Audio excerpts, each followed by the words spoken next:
Are you struggling with an addiction? Or perhaps do you have a loved one that's struggling with an addiction? We have a simple solution to recovery that can help you or a loved one be set free. So, we're going to present that recovery model to you today and also an important resource, and it will help you or your loved one be set free from any addiction.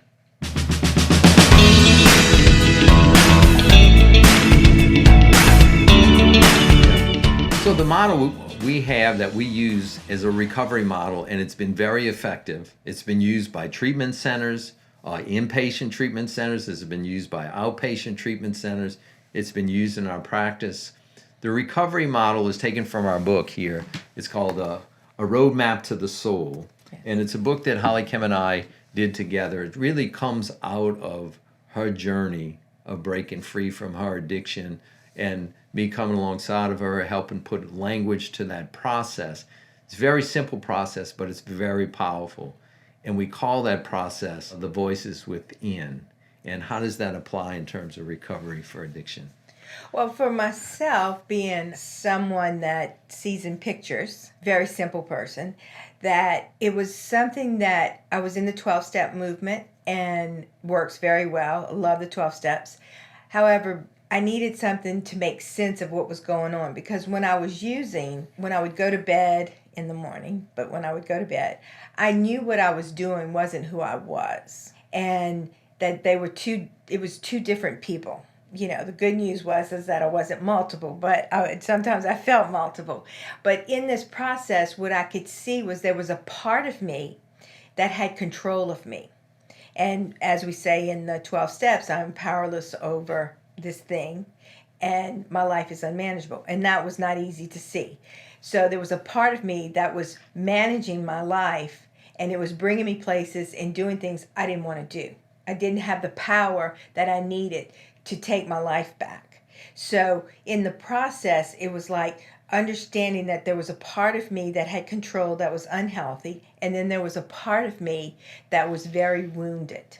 And when I would remove the part of me that was sedating, all I could feel was pain, which would make me want to sedate again. So then as I started to separate that and see that there was a part of me that was pure raw emotion, and it was all pain. And then from there was the truth and who I really was and what my heart really was about, and that I was a loving person, that I did care about people, and that I did have a lot of guilt about what I had done. So when I started to understand that there was three different parts of me, and I started to put that into a language and categorize that. So then when I had a thought, a feeling, a belief, a behavior, I would separate it on which part was what. So that way I could have better internal management, because it was the internal that was unhappy. And they say it's an inside job. So if it's an inside job, I need to go inside and find out what is disorganized, what is dysfunctional, so I can become organized and functioning.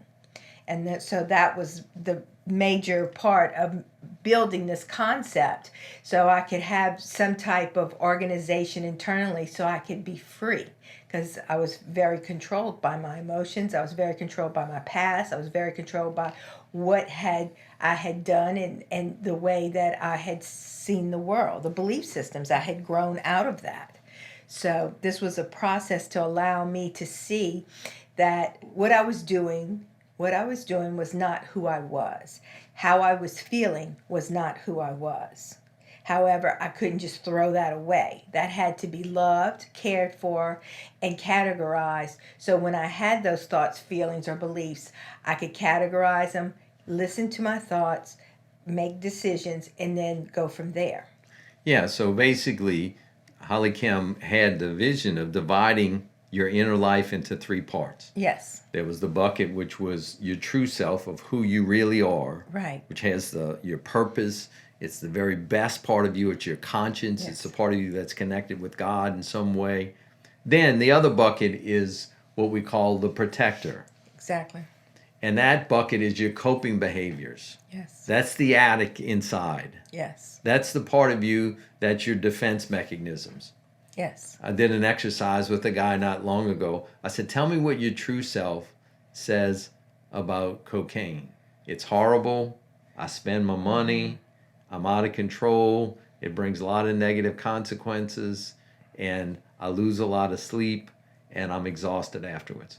What does your protector say about cocaine? It's the most awesome thing in the world. Exactly. I love it. It keeps me going. It tells me it makes me more productive. So there's two adamantly different belief systems inside his own mind. And what we help you do is to start to separate who is saying what. So you have this protector part, you have your true self, and then we have this third voice, which we call the wounded child. Right. And we call it the wounded child because a long time ago there was a guy named John Bradshaw, and he's wrote some awesome books, and he used to do this thing called the inner child. However, the inner child was a mixture of your true self, magical child, and your wounded self. And for me, that was just a little too much mixture because I had a lot of wounds. So what I did was I just separated those two and put the magical, the good memory child with my true self, and I separated the whole wounded self and made it one separate part. So in the wounded self, it's any painful emotion that I've had any time in my life, and I put it in one bucket. Because when that thing hits, it could be about something that happened yesterday, or it could be about something that happened 50 years ago. But it's in that bucket. So what started to happen was, what I realized was that there was me, then there was a part of me that was very wounded. And the minute that part of me spoke, this part came out, which was my protector. Because my protector wanted to protect the wound, so then I would not feel pain.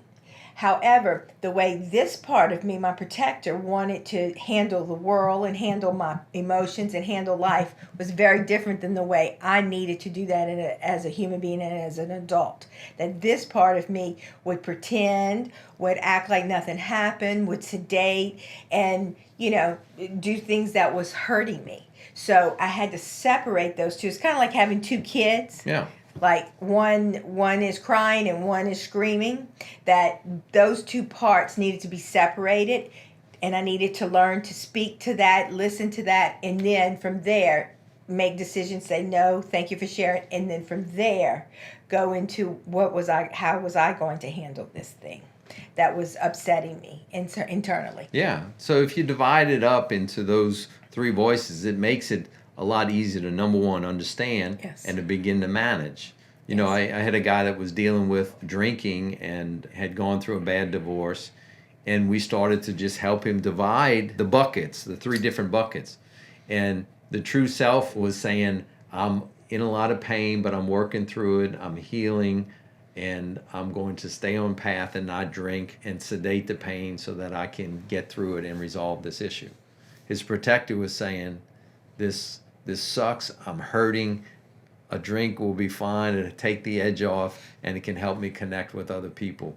And then the wounded part was, I'm devastated, I'm hurting, I feel lost. And so if you notice that the wounded part and the protector or the coping behavior work together as a team. So as HollyKem said, we need to start dividing that up. Look, one of the most freeing things for anybody dealing with an addiction is when they begin to realize that they are not their addiction. Right. That's not who they really are. When HollyKem and I look at a person straight in the eye and we say, we know that it was never your intention to be on your second divorce and to have your kids scared of you and to be in financial bankruptcy and to be fired from 3 jobs. We know that that wasn't your vision and your dream when you got married and when you had visions for your children and your family. That's right. That's not who you really are. That's a part of you that created it, but it's not who you really are. And when they see that we see that about them, they always begin to what? All right, weep. They always begin to weep. I know this recovery model will be very helpful for you. And if you're someone that is dealing with and wanting to help a loved one that's suffering with an addiction, press this card right here, and you'll be able to get another video on 5 tips of helping an addict. see you in the next video.